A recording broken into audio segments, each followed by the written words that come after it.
Très bien.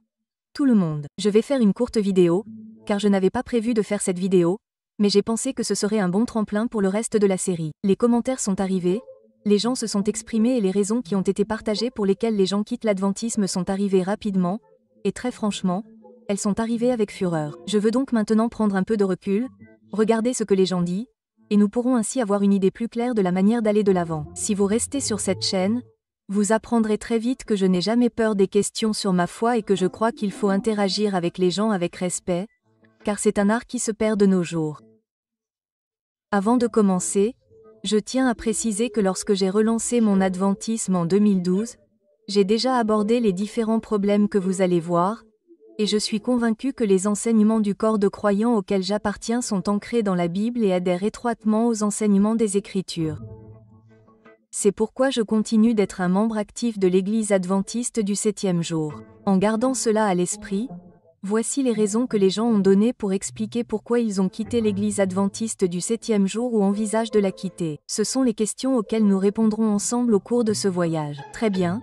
C'est parti. Premièrement, ils croient que l'archange Michel et Jésus ne sont pas la même personne.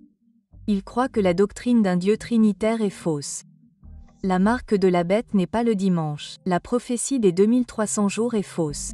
L'Église n'accepte pas la communauté LGBT. Et il est intéressant de noter que certaines personnes disent que l'Église est trop tolérante envers la communauté LGBT. La doctrine d'un sanctuaire céleste est fausse. Il n'y a pas de grande controverse. L'Église soutient l'avortement. L'Église soutient les vaccins. L'Église soutient les obligations vaccinales. Le sabbat était réservé aux Juifs et ne faisait pas partie de la Nouvelle Alliance. Ellen White est une fausse prophétesse. L'Église a rejeté Ellen White. L'Église est une apostasie. L'Église a abandonné les enseignements des pionniers. Satan n'est pas le bouc émissaire du Lévitique. Le message des 3 anges n'est pas biblique. Il n'y a pas de jugement investigatif ni de jour des expiations. Le message sur la santé est faux. L'Église est tiède. Nous critiquons trop les autres églises. Et les adventistes sont légalistes quant au respect du sabbat.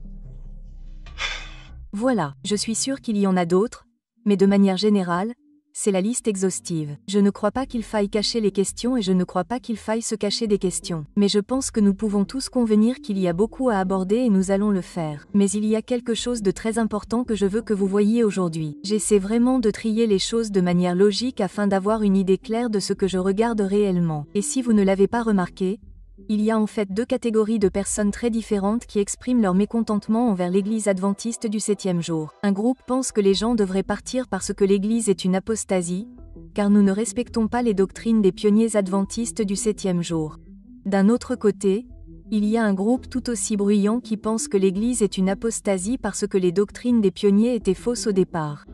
Une moitié pense que l'Église adventiste du 7e jour est désormais en phase avec les enseignements des autres églises protestantes et que c'est la source de l'apostasie, tandis que l'autre moitié pense que l'Église adventiste du 7e jour est une apostasie parce que nous ne sommes pas en phase avec les enseignements des autres églises protestantes. 2 côtés, 2 ensembles de raisons différentes. Comme je l'ai dit dans notre vidéo précédente, pourquoi tant de personnes quittent-elles l'adventisme? D'une manière générale, depuis la sortie du livre Questions sur les doctrines, il y a eu une fracture au sein de l'adventisme, et cette fracture a poussé les gens à partir dans 2 directions très différentes.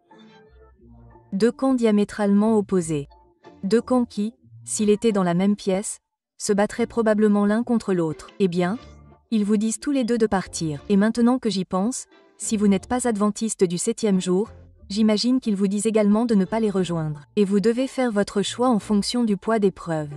Et je veux vous encourager à chercher par vous-même. Et je crois que par la grâce de Dieu, si nous sommes sincères, il nous conduira sur le bon chemin. Dans la prochaine vidéo, nous commencerons le voyage en examinant l'accusation selon laquelle les adventistes du 7e jour pratiquent le légalisme en observant le sabbat du 7e jour. Et si vous regardez cette vidéo, vous allez découvrir un autre isme très dangereux qui est négligé par beaucoup dans le monde chrétien alors qu'ils accusent les adventistes de légalisme.